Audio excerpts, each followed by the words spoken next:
दुनिया से महरूम चले हैं, दुनिया से महरूम चले हैं। पले पले ढले ढले ढले गई सारी।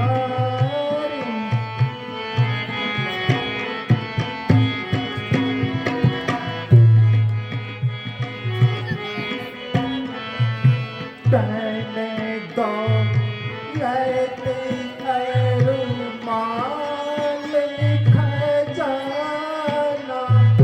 तने दो लेते अरुमाल खजाना। पूछती ने मैं सब होते बेगाना, पल पल ढले।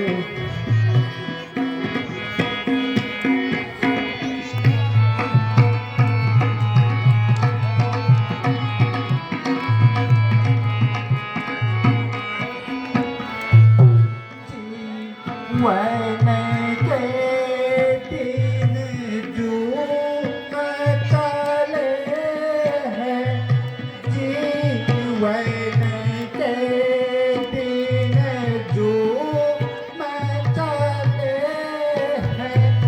पल पल ढले ढले ढले गई सारी। पल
क्या गति तेरी विधाता, वाह वाह क्या गति तेरी विधाता।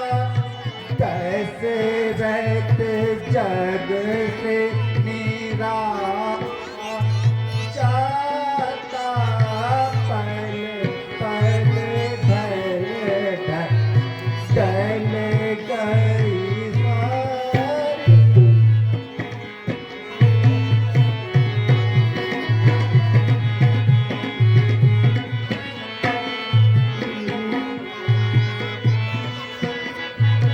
मखदूम चले हैं, रीते निज दिख मखदूम चले हैं। पहले पहले ढले ढले ढले गए सारी। पहले पहले ढले ढले ढले गई सारी।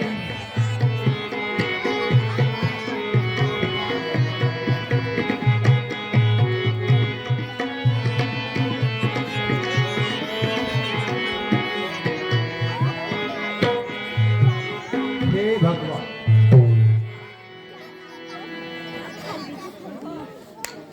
मेरे जीवन में धीरे धीरे मेरी अवस्था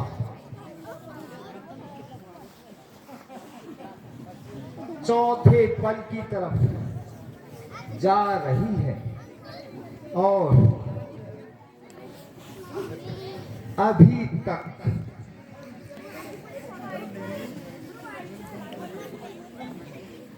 मेरे महलों में कोई संतान पैदा नहीं हुआ। हे प्रभु, आपका ही आसरा है।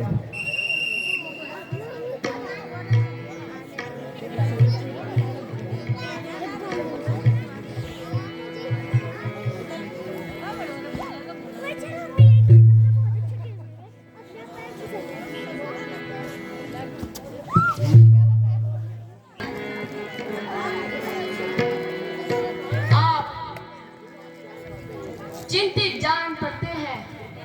कृपया मुझे भी कुछ बताने का कष्ट करें।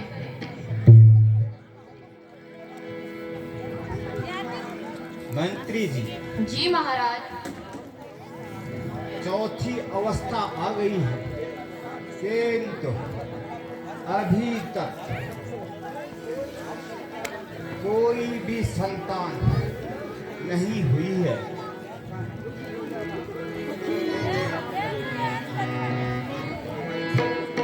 दुखियों हो रहा मंत्री, मुझे यहाँ शोक भारी है। दुखियों हो रहा मंत्री, मुझे यहाँ शोक भारी है। कहूँ क्या ऐसा तुमसे जैसा जैसी हमारी है।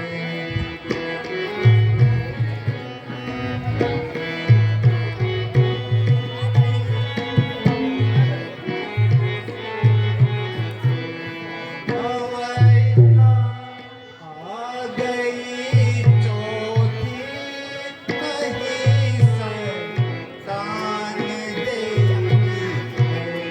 अवस्था आ गई चौथी, नहीं संतान देती है।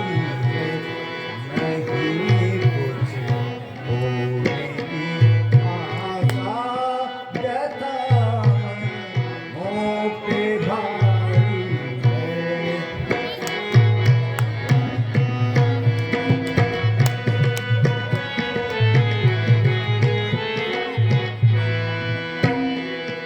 मंत्री जी, हाँ जी। अब मेरी चौथी अवस्था आ गई है, किंतु अभी तक कोई संतान नहीं हुई है। राज्यभार किसके ऊपर सौंपूं? बस यही चिंता मेरे मन में व्याप्त है। महाराज, आप जैसे धैर्यशाली और प्रतापी राजा को इस प्रकार व्याकुल होना शोभा नहीं देता। अपने कुल पूज्य गुरु वशिष्ठ जी को बुलाकर उनकी सम्मति ले लेनी चाहिए। अच्छा मंत्री जी, शीघ्र ही गुरु वशिष्ठ जी को बुला लाइए। जो आज्ञा महाराज।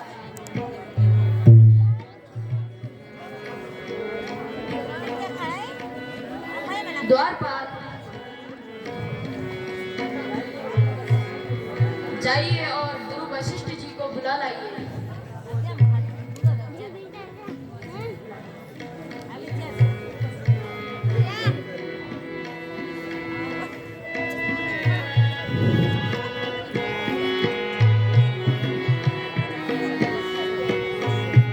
गुरुजी प्रणाम।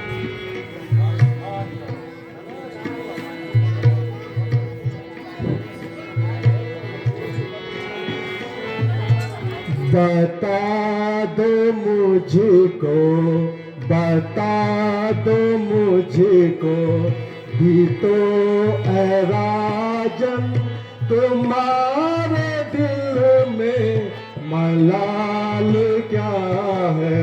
बता दो मुझको भी तो ऐ राजन, तुम्हारे दिल में मलाल क्या है।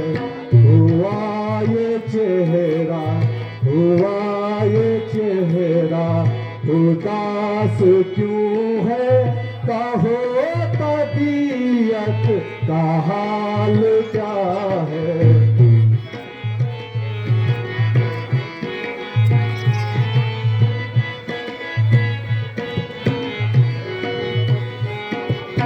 तुम्हारी यह देख कर के हालत हुआ ये लाश क्यों है। तुम्हारे देख करके ये हालत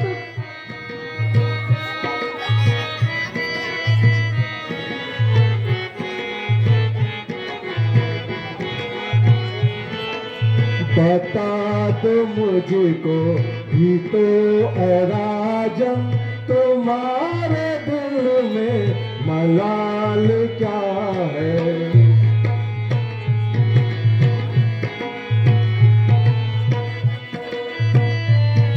राजन, आपकी यह हालत देखकर तमाम राज्यसभा का सिर बैठा जाता है। हर एक अपने विचार के घोड़े दौड़ा रहा है। महाराज कहिए तो आपके चेहरे पर यह उतार चढ़ाव का क्या कारण है। कृपा करके शीघ्र बताने का कष्ट करें।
ढल ढल के जाने लगी, जो जवानी थी ढल ढल के जाने लगी।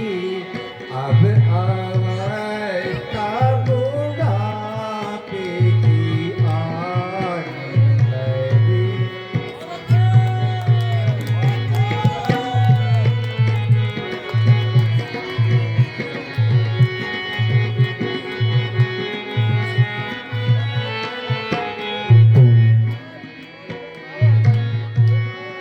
यदि हो जाता मेरे घर में एक भी पुत्र, यदि हो जाता घर में मेरे एक पुत्र, तो उजड़ता नहीं मेरा आबाद घर।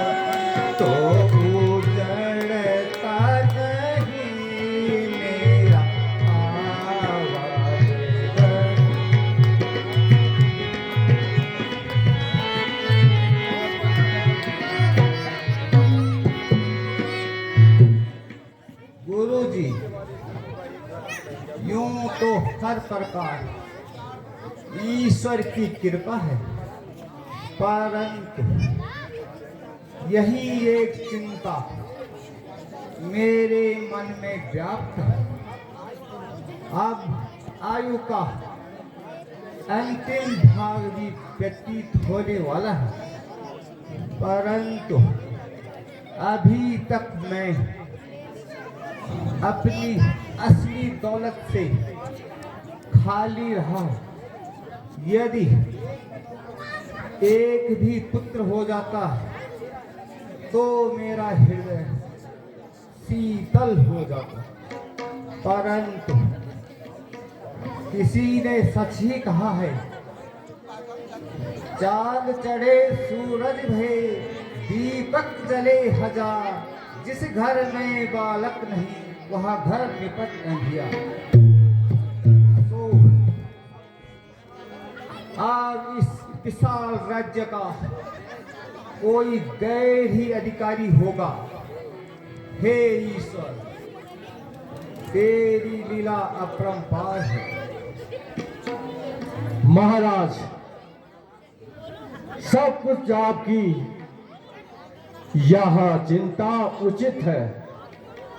वह घर नहीं बल्कि एक तरह का शमशान ही है, जिसमें कोई बालक खेलता हुआ न दिखाई दे। संतान जीवन का सहारा है और आंखों का तारा है, किंतु इस प्रकार निराश नहीं होना चाहिए। उस दयालु को दया करते देर नहीं लगती राजन। अब शीघ्र ही जाकर ऋषि श्रृंगी जी को बुलाइए और प्रतिष्ठित यज्ञ की तैयारी कीजिए। मुझे पूर्ण विश्वास है ईश्वर आपकी मनोकामना पूर्ण करेंगे।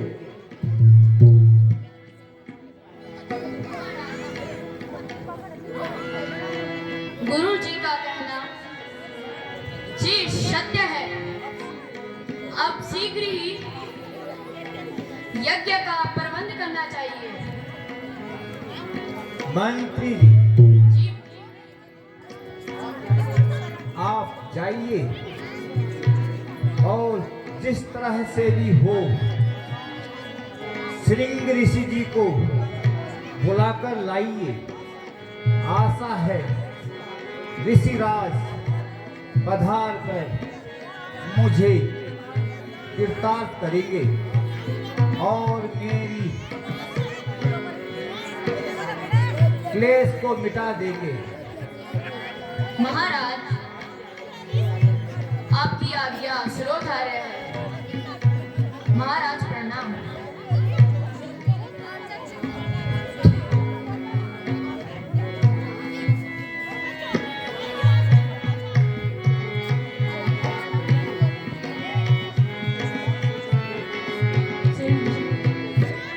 मंत्री जी को गए बहुत दिन हो गए हैं, परंतु अभी तक लौट कर नहीं आए, न कुछ खबर ही भेजी।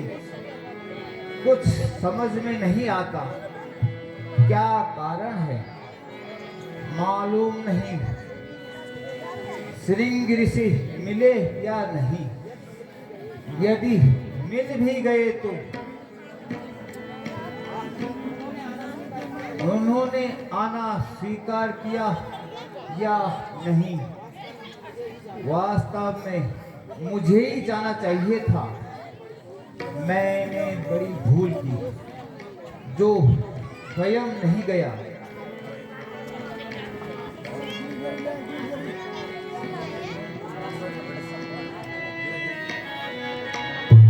महाराज, श्रृंगी ऋषि जी पधार रहे हैं। क्या श्रृंग ऋषि जी आ गए हैं? हाँ महाराज, द्वार पर विराजमान है। बहुत अच्छा, मैं उनके स्वागत के लिए स्वयं जाता हूँ। राजन, मैं भी श्रृंग ऋषि जी के स्वागत के लिए चलता हूँ।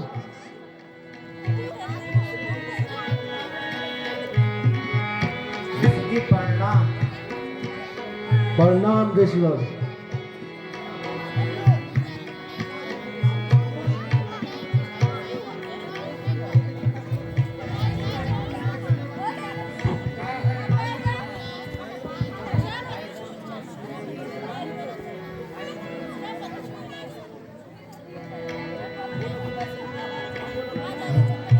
क्यों इतनी तकलीफ की?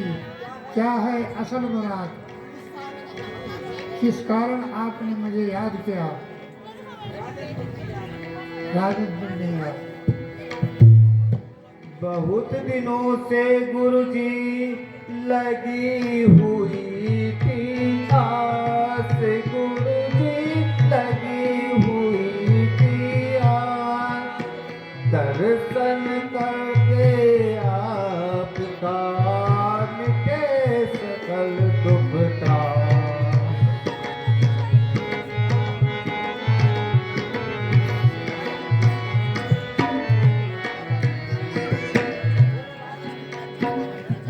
राजन, राजन, कहो क्या कारण है जो आपने मुझे याद किया?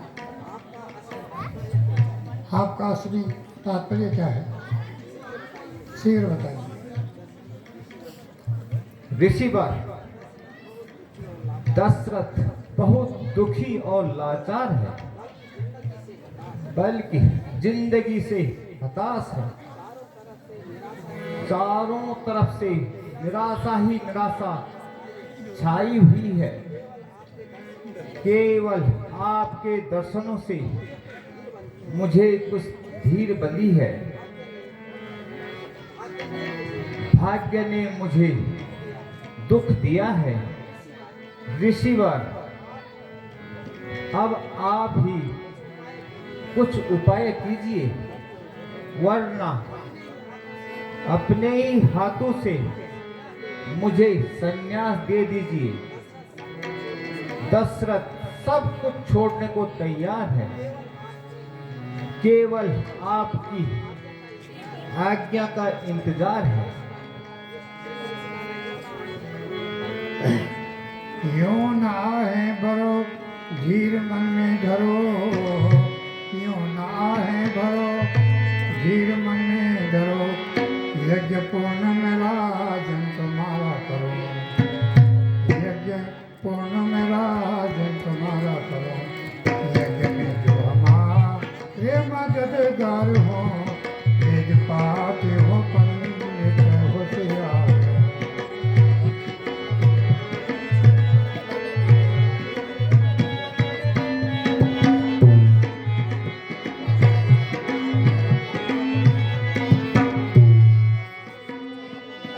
एक तरफ बेजुबानी से गूंजे गगन, एक तरफ बेजुबानी से गूंजे गगन, एक तरफ हो हवन से सुगंधित पवन, एक तरफ हो हवन से सुगंधित पवन। आगे जो कुछ भी प्रारब्ध हो तेरी, जो है अपना यतन आज सारा कर।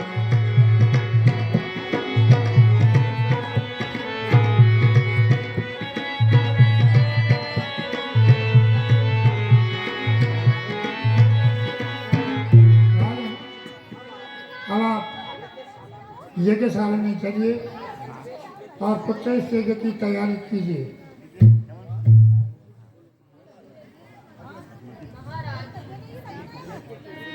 यज्ञ के लिए समस्त सामग्री तैयार है। तो महाराज, तो फिर किस बात की देर? चलिए ऋषिराज, यज्ञ की तैयारी करें। चलिए।